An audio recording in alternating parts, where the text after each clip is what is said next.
Video में आपका स्वागत है। आज हम पढ़ेंगे पाठ सांतत्य तथा अवकलनीयता का भाग 6। पिछले भागों में हमने जाना एक फलन कब संतत होता है, कब अवकलनीय होता है और इन दोनों के बीच क्या संबंध होता है।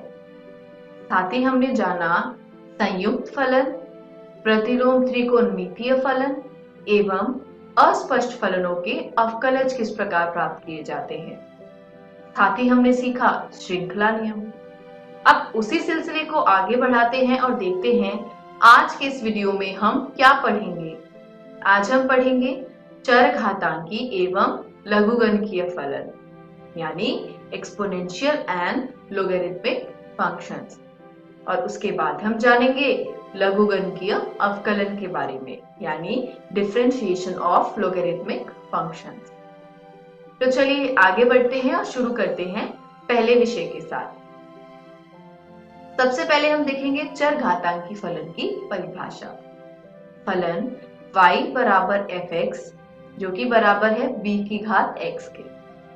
वहां पर b एक धनात्मक संख्या है और जब इसका मान 1 से बड़ा होता है तब हम उसको चरघातांकी फलन कहते हैं।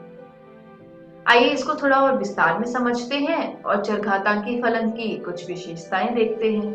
पहली विशेषता है कि चरघातांकी फलन का प्रांत वास्तविक संख्याओं का समुच्चय r होता है।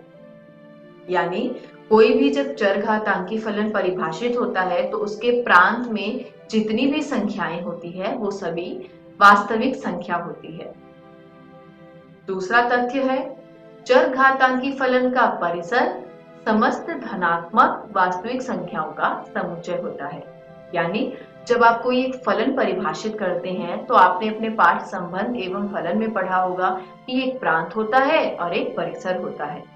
प्रांत में सभी वास्तविक संख्याओं का समुच्चय r है और परिसर में केवल धनात्मक वास्तविक संख्याओं के समुच्चय को लिया गया है।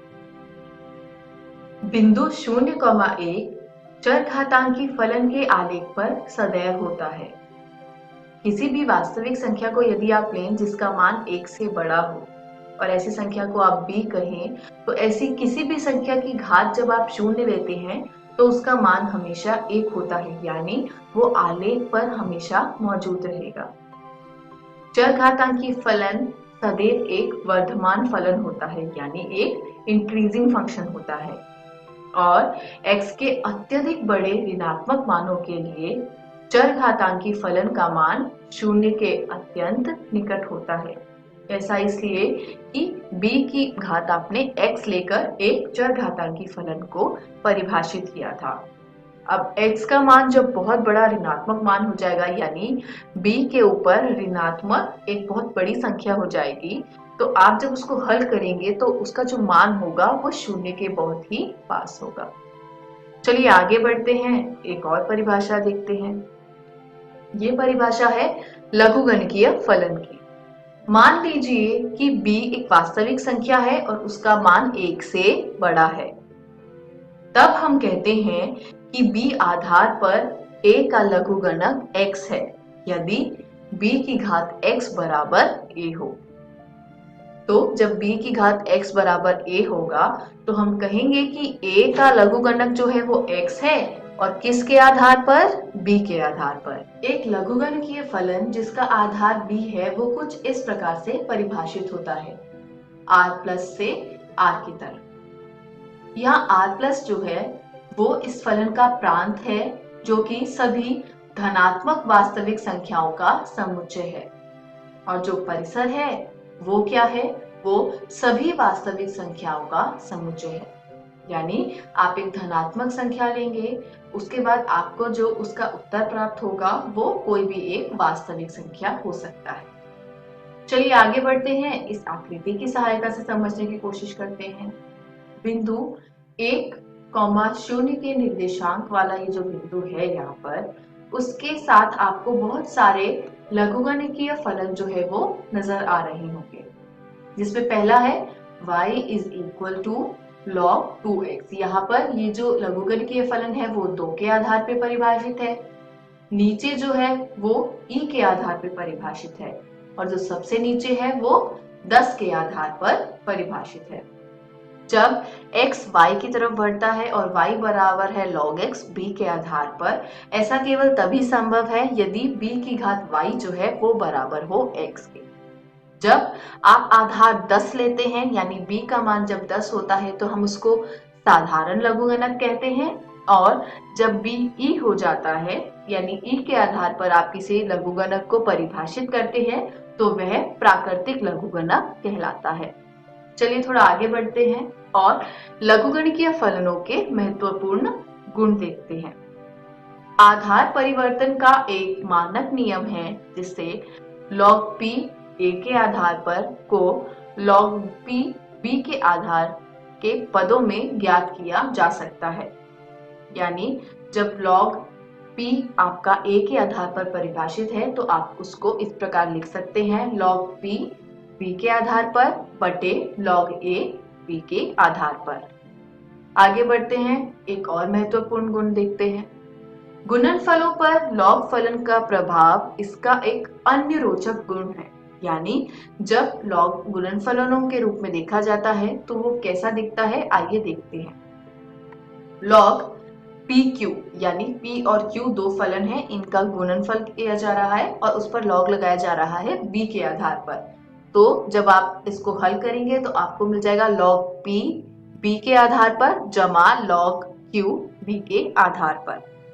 ठीक उसी प्रकार जब आप log p की घात n को b के आधार पर हल करने की कोशिश करते हैं तो जो आपकी वहां पर घात होती है वो बाहर आप सामने लिख देंगे n, जैसा कि हमने यहाँ देखा, और log को उसको जो log p है b के आधार पर उसको n से गुना कर देंगे।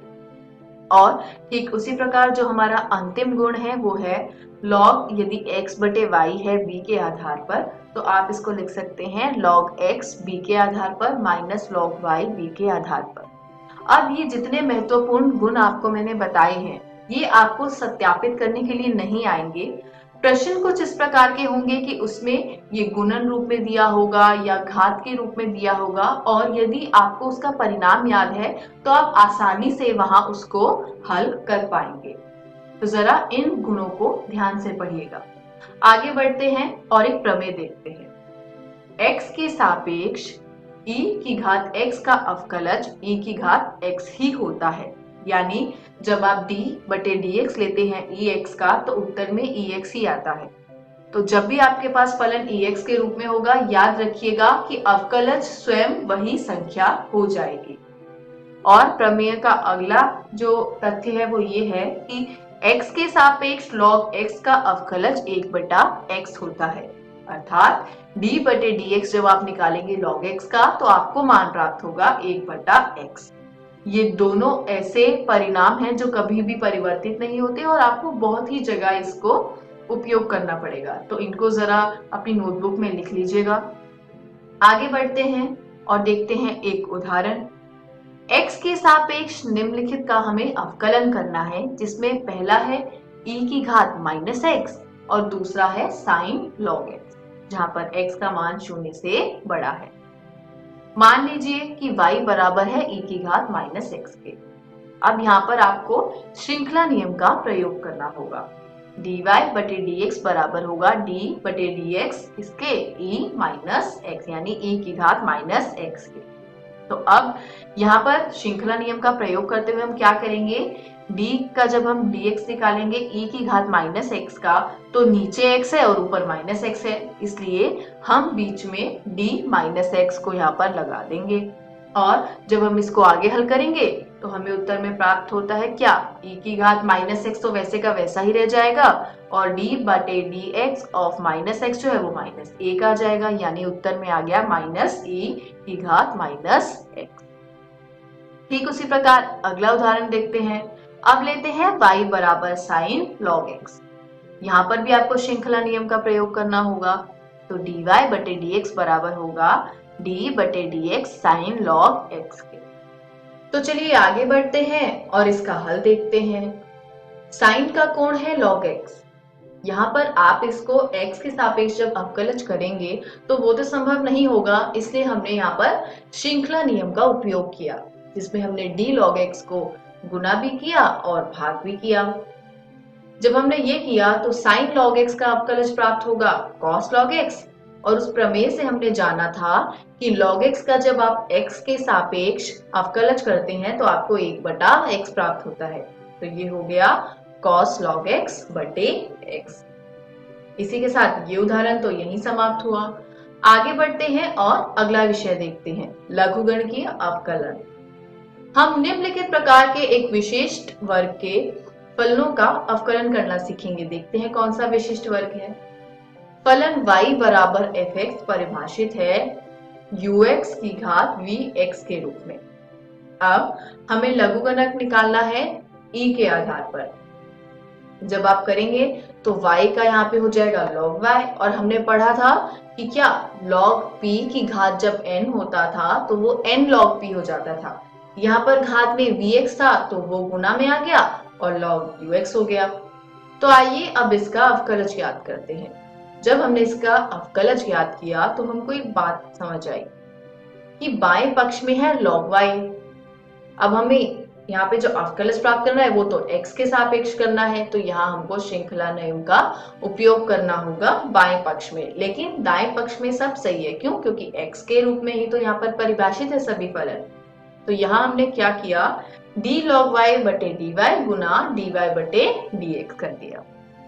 और यहाँ पर हमने जो पढ़ा था अवकलनीयता के बीजगणित में, उस सूत्र का हमने यहाँ प्रयोग कर दिया। इसका यहाँ पर प्रयोग करने से हमको हल क्या प्राप्त होगा, d log y बटे dy। log y का y के सापेक्ष अवकलज होगा 1/y Guna dy by dx। और यहाँ दाएं पक्ष में आपने क्या किया, vx वैसे का वैसे ही रहना दिया, और log ux का जो आपको अवकलज ज्ञात करना था तो उसके लिए आपने dux से गुना भी किया और भाग भी दिया, यानी एक तरह से श्रृंखला नियम का उपयोग किया। और दाईं ओर अगर देखा जाए जमा में ही आगे क्या है, dvx बटे dx जो था वो था v डैश x, और log ux ऐसे का ऐसे ही लिखा है। जब आप इसको आगे हल करेंगे तो बाएं पक्ष में वैसे का वैसे ही रहेगा, लेकिन दाएं पक्ष में थोड़ा सा परिवर्तन होगा। dux बटे dx हो जाएगा u डैश x, और d log ux बटे dux हो जाएगा 1/x। इसको जब आप हल करेंगे तो आपको ये प्राप्त होगा। हमें केवल dy बाई dx निकालना है, तो 1/y को हम दाईं ओर भेज देंगे, तो अंत में आपको एक इस प्रकार का सूत्र प्राप्त होगा। इसी के साथ आज का ही हमारा वीडियो यहीं समाप्त होता है। चलिए संक्षेप में देखते हैं आज हमने क्या सीखा। आज हमने सीखा चरघातांकी एवं लघुगणकीय फलन और लघुगणकीय अवकलन। घर जाइए प्रश्नावली 5.3 के सभी प्रश्नों को हल कीजिए, 5.4 के सभी प्रश्नों को हल कीजिए। देखते हैं अगली वीडियो में आप क्या देखेंगे। अगली वीडियो में आप देखेंगे फलनों के प्राचलिक रूप के अवकलन। आशा करती हूँ आज